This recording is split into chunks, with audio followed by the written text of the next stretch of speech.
नमस्कार, मैं अमिता आशीष और कथा किरीट में आप सबका बहुत बहुत स्वागत है। आज की कथा श्रृंखला के अंतर्गत प्रस्तुत है शरत चंद्र चट्टोपाध्याय द्वारा लिखित लठैतों की कहानी। यह लठैतों की कहानी है। बहुतों ने सुनी है और मेरी तरह बड़े बूढ़ों ने उन्हें देखा भी है। आज से 50-60 वर्ष पहले पश्चिमी बंगाल में अर्थात हुगली, बर्धमान आदि जिलों में इस प्रकार के उपद्रव हुआ करते थे। इसके पहले यानी मेरी नानी के ज़माने में सुना जाता है, शाम के बाद लोग घर से बाहर तक नहीं निकलते थे। लठैत लोग जितने बदमाश होते उतने ही वे निर्दयी भी होते थे। गिरोह बनाकर रास्तों में झाड़ झंखार में शिकार की खोज में छिपे रहते थे। जब कोई आदमी उनके सामने से गुजरता तो वे ठीक निशाना साध कर उसके पैरों में मारने के लिए लाठी फेंकते थे। यही उनका प्रधान हथियार था। उस बाँस की लाठी को वे लोग पावड़ा कहते थे। निशाना भी बड़ा अचूक होता था और जब पथिक पावड़े की चोट से घायल होकर मुंह के बल गिर पड़ता तो बाकी लोग चारों तरफ से आकर उसे लाठी से धुनकी की तरह पीट कर मार डालते थे। इस अमानुषिक कार्य के लिए उन्हें चिंता या दुख नहीं होता था। उनके द्वारा मारे गए बहुत से लोगों की लाशें मैंने देखी हैं। बचपन में मुझे मछली का शिकार खेलने का बेहद शौक था। यद्यपि मैं बड़ी बड़ी मछलियाँ नहीं मार पाता था, पर छोटी मछलियों का शिकार बड़े चाव से किया करता था। सुबह होने के पहले ही मैं बंशी लेकर नदी की ओर चल देता था। हम लोगों के गांव के किनारे एक छोटी नदी बहती थी। उस नदी में कहीं कमर भर से अधिक पानी नहीं था। चारों तरफ सेवार छाया था। उस सेवार के बीच जहां जरा साफ पानी बहता था, वहीं मछलियां खेला करती थीं। मैं मछली पकड़ने के लालच में दिन भर बंसी फेंक कर तट पर बैठा रहता था। उस समय मैंने अनेक लाशें नदी में बहते हुए देखी थीं। किसी का सिर गायब था तो किसी का पैर। उनके ताजे रक्त से नदी का पानी कहीं कहीं जरा लाल हो जाता था। नदी के दोनों ओर जंगल है। पता नहीं कहाँ ये रहते थे, कहाँ उन्हें लठैतों ने मारा और कहाँ आकर फेंक कर चलते बने। ऐसे भयानक कांड होते हुए भी कभी कोई पुलिसमैन इस गांव में जांच पड़ताल करने नहीं आया और न किसी को थाने पर जाकर इसकी सूचना देने की गरज ही थी।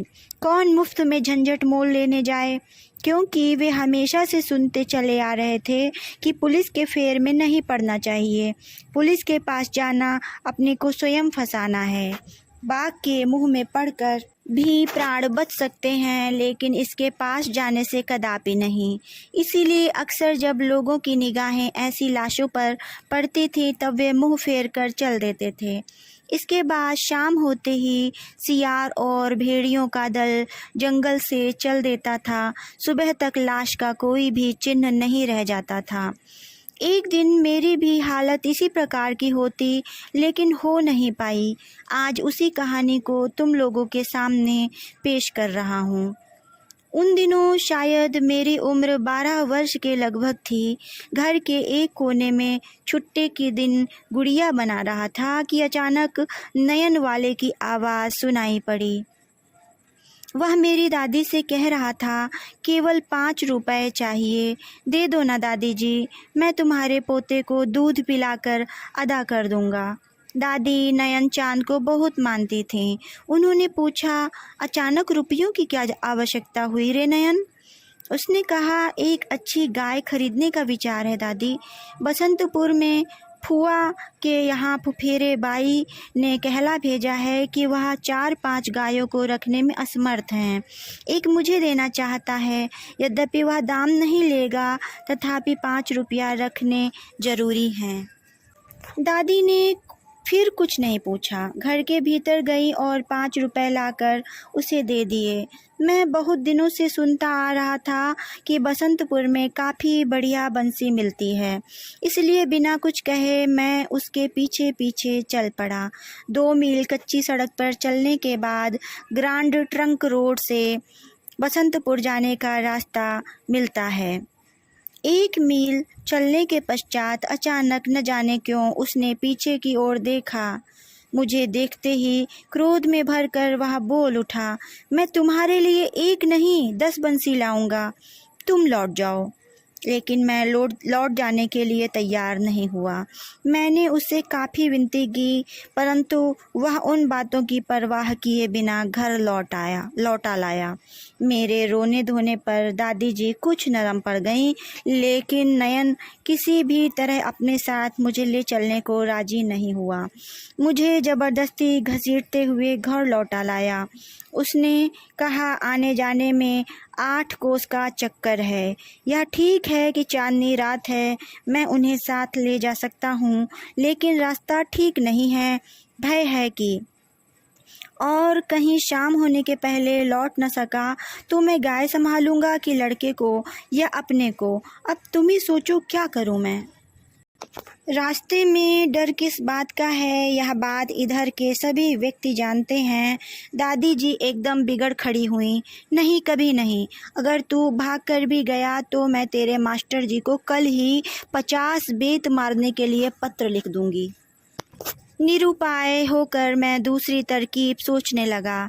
नयन के चले जाने के बाद मैं यह कहकर कि बदन में तेल लगाकर पोखर में नहा आऊं, गमछा लेकर बाहर चला आया।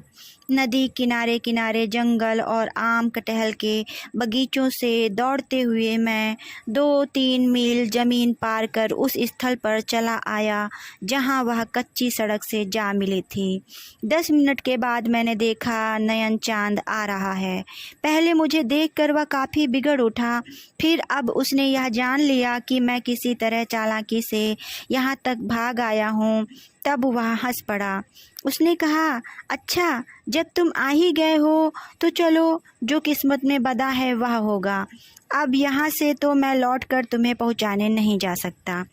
नयन भैया ने एक दुकान से कुछ लावा और चने खरीदकर मुझे दिए। उन्हें खाते खाते दोपहर तक बसंतपुर में उनकी बुआ के मकान पर पहुंच गए। बुआ की आर्थिक स्थिति अच्छी थी। मकान के पास कुंती नदी बह रही थी। नदी छोटी है पर भरी रहती है। ज्वार भाटा भी आता है। नहाकर आने के पश्चात उन लोगों की बड़ी बहू ने केले के पत्ते पर दही, चूड़ा और केला देकर फलाहार करने को कहा। भोजन करने के बाद नयन भैया की बुआ ने हंसकर कहा, बेचारा लड़का है, 4 कोस पैदल आया है, फिर लौट कर जाना भी है, जरा आराम कर लेने दें, तीसरे पहर चले जाना, अभी समय बहुत है, चिंता की कोई बात नहीं है। उनका लड़का मेरे लिए बंसी लेने के लिए चला गया। नयन और मैं दोनों ही पैदल यात्रा से इतने थक गए थे कि सोकर उठने पर ज्ञात हुआ कि 4 बज चुके हैं। यह देखकर नयन भैया जरा चिंतित हो उठे, लेकिन मुंह से कुछ नहीं बोले। 10 मिनट के अंदर ही हम तैयार होकर चल पड़े। चलते समय अपनी बुआ को नमस्कार करते हुए नयन भैया ने साथ में लाए हुए 5 रुपयों को उनके पैर के पास रख दिया। बुआ उन्हें लौटाती हुई बोल उठी, इन्हें ले जा, बच्चों को मिठाई खरीद कर दे देना। मैं बंसी लिए था और नयन एक हाथ में मोटे बांस की लाठी और दूसरे हाथ में गाय की रस्सी पकड़े हुए चल रहा था। गाय को साथ लेकर जल्दी चला नहीं जाता, इसलिए 2 कोस जाते जाते शाम हो गई। आसमान में चांद खिल उठा। राह में दोनों ओर बरगद पीपल के वृक्ष खड़े थे। उनकी डालियां ऊपर आसमान में लड़ रही थीं। चारों तरफ अंधकार छाया हुआ था। वृक्षों के पत्तों के बीच से चांद का प्रकाश छनकर आ रहा था। उसी के सहारे हम आगे बढ़े चले जा रहे थे। अचानक तभी नयन भैया ने कहा, छोटे भैया, तुम मेरी बाईं तरफ आ जाओ और अपने बाएं हाथ से गाय की रस्सी पकड़े चलो, मैं तुम्हारे दाएं रहकर चलूँगा। क्यों नयन भैया? कुछ नहीं, यूँ ही चलो। यद्यपि मैं लड़का ही था, फिर भी समझ गया कि नयन भैया की आवाज़ में घबराहट है। क्रमशः पक्की सड़क को पार कर हम कच्ची सड़क पर आ गए। दोनों ओर का घना जंगल और भी घना हो गया। बहुत प्राचीन पाकड़ का पेड़ आकाश से बातें करता हुआ झूम रहा था। चांद की चांदनी कम दिखाई देने लगी। शाम के समय किसानों के लड़के इसी राह से बैलगाड़ी ले गए थे। उस समय की धूल अभी तक उड़ रही थी, जो रह रहकर हमारे नाक मुंह में घुस रही थी। ठीक ऐसे ही समय 50-60 हाथ की दूर पर से एक चीख हवा में तैरती आई। बाप रे, मर गया रे! अरे भाई, कोई है, मुझे बचाओ! साथ ही लाठी का खटाखट शब्द भी। इसके पश्चात सन्नाटा छा गया। नयन भैया जरा रुक कर खड़े हो गए और बोले, बस खत्म हो गया। क्या खत्म हो गया नयन भैया? एक आदमी कहकर उन्होंने कुछ देर खड़े होकर न जाने क्या सोचा। इसके बाद पुनः बोल उठे, चलो छोटे भैया, हम लोग जरा सावधानी से चलें। गाय के बाएं नयन भैया दाहिनी ओर मैं था। बचपन से सुनता आ रहा था, देखता भी आ रहा था, इसलिए सब कुछ समझ गया। अरे भाई, कोई है? अभी तक ये शब्द कानों में गूंज रहे थे। डरते डरते मैंने कहा, नयन भैया, वह देखो, सामने सब खड़े हैं। हम लोग कैसे जाएंगे? अगर मारे गए तो? नहीं छोटे भैया, मेरे रहते कोई नहीं मार सकता। ये सब मामूली लठैत हैं, हम लोगों को के देखते ही भागेंगे। ये सब बड़े डरपोक होते हैं। खैर, हम लोग गाय को लेकर धीरे धीरे आगे बढ़ने लगे। भय से मेरा पैर बुरी तरह कांप रहा था। सांस लेना मुश्किल हो गया था। पेड़ों की छाया, गर्द तथा अंधेरा होने के कारण कुछ दिखाई नहीं दे रहा था। 15-20 हाथ आगे बढ़ने पर हमने देखा कि 5-6 व्यक्ति दौड़कर पाकड़ की आड़ में जल्दी से जल्दी जाकर छिप गए। अचानक नयन भैया खड़े होकर चिल्ला उठे। ओफ! वह आवाज़ कितनी भयंकर थी। वह बोले, खबरदार, तुम लोगों को चेताए देता हूँ, ब्राह्मण का लड़का साथ में है। अगर किसी ने भी फावड़ा फेंका तो किसी की खैर न रहेगी। कोई यहाँ से जिंदा बचकर नहीं जा सकेगा, इसीलिए सावधान किए दे रहा हूँ। प्रत्युत्तर में कोई जवाब नहीं मिला। कुछ दूर और बढ़ने पर हमने देखा एक व्यक्ति रास्ते में मुर्दे की तरह पड़ा है। चांद की हल्की चांदनी उसके बदन पर पड़ रही थी। नयन भैया ने झुककर उसे देखा और हाय हाय कर उठे। लाश की नाक और मुंह से खून की धार बह रही थी। दोनों पैर अभी तक बुरी तरह कांप रहे थे। कंधे पर भिक्षा की झोली थी, लेकिन उसमें रखे चावल चारों तरफ बिखर गए थे। एक तारा जिसे बजाकर वह भीख मांगा करता था, लाठी की चोट से टूटकर दूर छिटक कर गिर गया था। मृतक व्यक्ति वैष्णव था। तभी नयन भैया खड़े हो गए और बोले, अरे नरक के कीड़ों, नारकियों, तुम लोगों ने मुफ्त में इसके प्राण ले लिए। तुम लोग आखिर यह सब क्या कर रहे हो? उनका क्षण भर पहले का भयानक कंठ स्वर करुणा से भर उठा, लेकिन उधर से कोई जवाब नहीं आया। नयन के हृदय में वैष्णव की मौत का दुख इसलिए हुआ कि वह स्वयं भी वैष्णव था।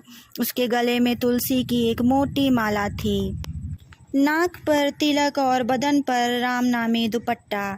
घर में वह एक मंदिर बनाकर महाप्रभु चैतन्य की मूर्ति की पूजा किया करता था। 1000 नाम जपने के पहले कभी भी वह जलपान नहीं करता था। बचपन में थोड़ा सा पढ़ लिख लिया था, इसलिए आज भी टाइपों में छपी रामायण का पाठ कर लेता था।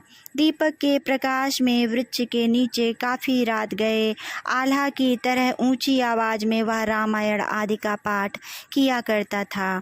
मांस नहीं खाता था। उम्मीद थी आगे चलकर मछली भी खाना बंद कर देगा। वह वैष्णव क्यों बना, उसका एक अलग इतिहास है। इसका उल्लेख यहाँ कर देना आवश्यक है। इस समय उसकी उम्र 40 के लगभग थी। इसके पहले जब वह जब वह 25 वर्ष का था या 30 के लगभग उसकी आयु थी, तब एक डकैती के मामले में गिरफ्तार होकर 1 साल तक जेल की हवा भी खा आया था। मेरी दादी के एक फुफेरे भाई इस जिले के सबसे बड़े वकील थे। उनसे सिफारिश करवाकर तथा काफ़ी धन खर्च कर दादी जी ने उसे छुड़ाया। जेल से बाहर आते ही वह सीधा नवद्वीप चला आया और वहीं पर किसी एक सन्यासी जी से मंत्र वगैरह लेकर सिर मुंडाकर उसका चेला बनकर लौटा। उसी दिन से वह नयन गोसाई के नाम से प्रसिद्ध हुआ। नयन जब कभी मेरे घर आता था तभी जमीन पर लेटकर दादी जी को साष्टांग प्रणाम करता। चूँकि विधवा ब्राह्मणी को स्पर्श करने का अधिकार नहीं है, इसीलिए मेरी दादी किसी वृक्ष का एक पत्ता तोड़कर अपने पैरों से उसे छुला देती थीं और नयन उसे अपने सिर आँखों पर लगाकर कह उठता, दादी जी तुम मुझे आशीर्वाद दो कि अगले जन्म में अच्छे घराने में जन्म लूं, जिससे तुम्हारे पैर की धूल हाथ से लेकर सिर पर लगा सकूं। दादी जी हंसकर कह उठती, मैं आशीर्वाद देती हूँ नयन, इस बार तुम ब्राह्मण के घर जन्म लोगे। नयन की आंखों में हर्ष के आंसू छलछला उठते। तब वह कह उठता, इतनी आशा तो मैं नहीं करता दादी, मेरे पापों का अंत नहीं है। यह बात और कोई भले ही न जाने, पर तुम अच्छी तरह जानती हो, तुमसे मैंने कुछ नहीं छिपाया है। दादी विरोध में कह उठती, तेरा सब पाप कट गया है नयन, तेरी तरह भक्त और आस्तिक इस दुनिया में कितने हैं। अब इस चोले को मत बदलना, इसी से तेरी मुक्ति हो जाएगी। नयन अपने आंसुओं को पोंछता हुआ चल देता। तभी दादी पुकार कर कह उठती, देख कल जरा आकर ठाकुर जी का प्रसाद खा जाना, समझा, भूलना नहीं। हाँ, यह सब बातें स्वयं अपनी आंखों से न जाने कितनी बार देखी थी, इसलिए जिन वैष्णवों की वह जी जान से सेवा करता है, उनकी हत्या से वह बहुत दुखी और क्रोध से विचलित भी हो सकता था, इसमें संदेह नहीं। उसने कहा, निरीह गोसाई भिक्षा मांगकर घर की ओर जा रहा था, उसे मारने से क्या लाभ हुआ, आखिर क्या मिला, यही ना 2-4 आने पैसे। जी चाहता है तुम लोगों को भी इसी तरह मार डालूं। इस बार पेड़ की आड़ में से जवाब आया, 2-4 आने कौन देता है, जा अपनी खैर मना, जो इस बार जीता जागता चला जा रहा है, अब रहने दे अपना उपदेश, भाग भाग भाग जा यहाँ से। बात पूरी होने से पहले ही नयन भैया क्रोध से सिंह की तरह गरजते हुए बोल उठे, अच्छा यह बात है, कमबख्त कमीने, भाग जाऊं और तुम लोगों के डर से। फिर अपनी कमर से 5 रुपया निकालकर हाथ की मुट्ठी में झंझना कर बजाते हुए कहने लगे, देखो इतने रुपए मेरे पास हैं, इनका लालच मत छोड़ो, अगर तुम लोगों में हिम्मत है तो सब मिलकर आओ मैदान में और ले जाओ। लेकिन एक बार फिर से कह देता हूँ, मेरे गुरुजी के लड़के के बदन पर अगर किसी की हवा भी लगी तो याद रखना, तुम सबको यमपुर भेज कर ही घर जाऊँगा। शैतानों का शत्रु नयन हूँ मैं, दूसरा कोई नहीं। जानता है मेरा नाम कि यूं ही लाठी लेकर कबाड़ियों की तरह भिखारियों को मारता फिरता है, हरामजादा कुत्ते का बच्चा कमीना। इस बार एक बारगे चारों तरफ सन्नाटा छा गया। 2 मिनट चुप रहने के बाद नयन भैया पुनः और कट स्वर में बोल उठे, क्यों रे, कोई आ रहा है या यूं ही रुपया कमर में बांध कर ले जाऊं। इस बार भी जवाब नहीं मिला। रास्ते में कई बांस की लाठियां पड़ी थीं, उन्हें उठाकर कंधे पर रखते हुए नयन ने पुनः कहा, चलो छोटे भैया अब घर चलें, रात हो गई है, तुम्हारी दादी न जाने क्या सोचती होंगी। यह सब आदमी नहीं, कुत्ते की औलाद हैं, हमारा सामना ये कर ही नहीं सकते। अगर तुम स्वयं एक बंसी लेकर ही मारने दौड़ोगे तो सब भाग खड़े होंगे। अब मेरा भय दूर हो गया था। साहस के साथ मैंने कहा, जाकर मारो नयन भैया। नयन हंस पड़ा, बोला, रहने दो छोटे भैया, अब ज़रूरत नहीं है, कुत्ते की जात है, काट सकते हैं। पुनः हम आगे बढ़ने लगे। नयन चुप रहा। मेरे प्रश्नों का उत्तर केवल हाँ या ना के अलावा किसी प्रकार भी नहीं देता था। कुछ दूर आगे बढ़कर एक पेड़ की आड़ में आकर सहसा नयन खड़ा हो गया। बोला, नहीं छोटे भैया नहीं, अपनी आँखों से देखकर भी छोड़ा नहीं जा सकता। मैं ब्राह्मण गोसाई की मौत का बदला लेकर ही रहूँगा, चाहे जैसे हो। कैसे बदला लोगे भैया? अगर उनमें से किसी एक को भी पकड़ पाया तो हम केवल दोनों मिलकर उसे खूब मारेंगे।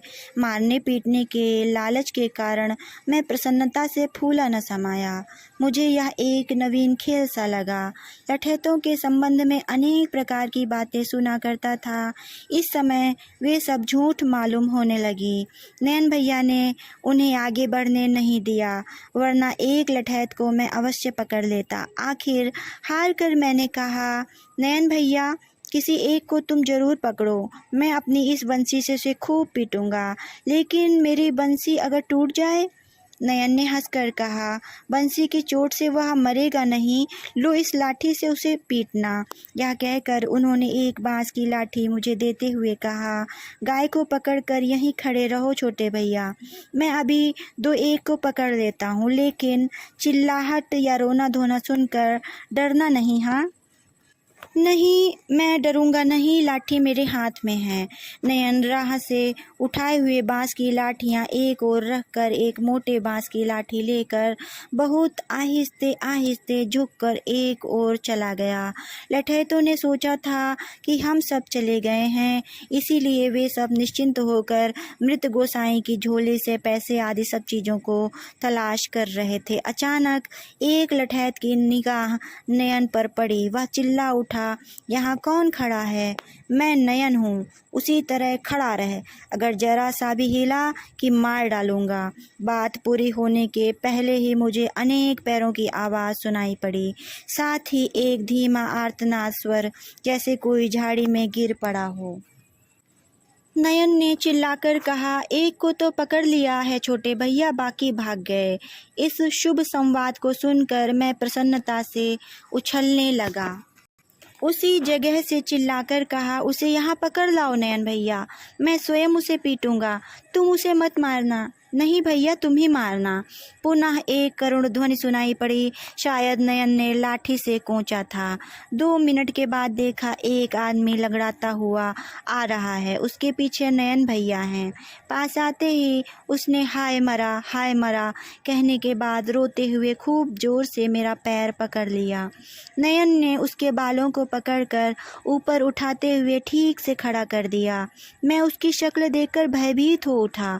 उसने अपने मुंह में कालिक पोत लिया था और पैर तथा हाथ में कई जगह चूने के छींटे बनाए हुए थे। दुबला पतला सा बदन, उस पर वह एक मैली फटी धोती पहने हुए था। वह अब भी रो रहा था। उसके गाल पर कसकर एक तमाचा लगाते हुए नयन ने कहा, चुप रह हरामी कहीं के, जो कुछ पूछता हूँ उसका जवाब ठीक से दे। तुम सब गिनती में कितने थे? क्या नाम है तुम लोगों के? कहाँ घर हैं? पहले तो उसने बताने से इनकार कर दिया, लेकिन ज्यों ही कई घूंसे ताबड़तोड़ पीठ पर पड़े कि दनादन सब कुछ उगल दिया। नयन ने कहा, याद रखेगा, भूलेगा तो नहीं? अब बता, गोसाई जब जमीन पर गिर पड़ा था तब तूने कितनी बार उसे लाठी से मारा था? 5 या 7 बार शायद। नयन ने दांत पीसते हुए कहा, अच्छी बात है, 5-7 ही सही। अब ठीक उसी प्रकार जमीन पर सो जा, जिस तरह गोसाई जी जमीन पर सोए पड़े हैं। ठीक भैया, तुम जरा आगे बढ़ जाओ, लेकिन याद रखना, उस गांठदार बांस वाली लाठी से ऐसा मारना कि बस 4-5 के मारने से यह मर जाए। मुझे आज देखना है कि तुम्हारे हाथ में कितना जोर है। तू अभी तक जमीन पर सोया नहीं, खड़ा खड़ा क्या देखता है, सो जा। कहकर लठैत का कान पकड़कर नयन ने सुला दिया। साथ ही उसने सोने के पहले ही कई एक लाते ताबड़तोड़ उसकी पीठ पर मारते हुए कहा, देरी मत करो भैया, ठीक सिर पर ही मारना, 2-3 चोट में यह समाप्त हो जाएगा। नयन भैया का स्वर बिल्कुल बदल गया था। आकृति भयानक हो उठी थी। आकृति देखकर मेरे रोंगटे खड़े हो गए थे। मैं नवीन खेल किस प्रकार खेलूं समझ नहीं पा रहा था। भय से मेरी सारी आकृति कांपने लगी। रुआंसा होकर बोल उठा, मुझसे नहीं हो सकेगा नयन भैया। तुमसे नहीं हो सकेगा? तब लाओ मैं ही समाप्त कर दूं। नहीं नयन भैया, तुम मत मारो। इधर 2-4 लात खाकर वह व्यक्ति जैसे ही जमीन पर गिरा था, ठीक उसी प्रकार पड़ा रहा। जरा भी हिला डुला नहीं, प्राण की भीख भी नहीं मांगी, यहाँ तक कि एक शब्द भी मुंह से नहीं निकाल सका। मैंने कहा, इसे पकड़कर ले चलो, थाने में बंद करा दिया जाएगा। मेरी बात सुनकर नयन चौंक उठा। थाने में? पुलिस में? हाँ, जैसे उसने हत्या की है ठीक उसी प्रकार उसे फांसी की सज़ा मिलनी चाहिए। जैसा किया है वैसा ही फल भुगतेगा। नयन कुछ देर चुप रहा, उसके बाद लाठी से उसे ढकेलते हुए बोला, अबे उठ। उसने कोई उत्तर नहीं दिया। नयन ने कहा, मालूम पड़ता है यह कमबख्त मर गया। एक तो खुद ही लक्का कबूतर है, शायद 2 दिन से खाना भी न खाया होगा, जिस पर आए हैं लठैतगिरी करने। भाग यहाँ से, दूर हो जा। लेकिन लठैत उसी प्रकार मुर्दे की तरह पड़ा ही रहा। नयन ने झुककर उसकी नाक को दबाते हुए कहा, नहीं, मरा नहीं है, बेहोश हो गया है। होश आने पर खुद ही घर चला जाएगा। चलो भैया, छोटे भैया, हम लोग भी चलें, बहुत देरी हो गई, दादी जी उधर चिंतित होंगी। रास्ते में चलते चलते मैंने कहा, उसे छोड़ क्यों दिया नयन भैया? पुलिस में दे देते तो अच्छा होता। क्यों छोटे भैया? उसे फांसी की सज़ा मिलती। खून करने पर फांसी की सज़ा मिलती है, यह मैंने अपनी किताब में पढ़ा है। अच्छा, यह भी लिखा है? हाँ, लिखा है। चलो ना, घर पर तुम्हें किताब खोलकर दिखाऊंगा।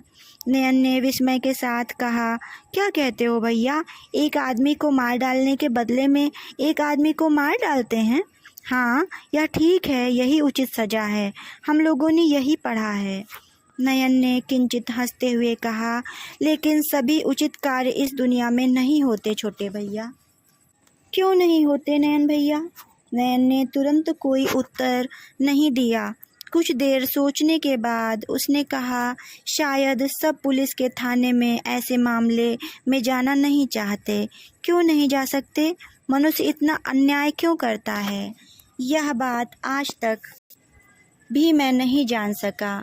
फिर भी यही बात सोचते सोचते कुछ देर आगे बढ़ने पर मैंने कहा, अच्छा नयन भैया, वह लठैत फिर जाकर लठैतगिरी करेगा कि नहीं?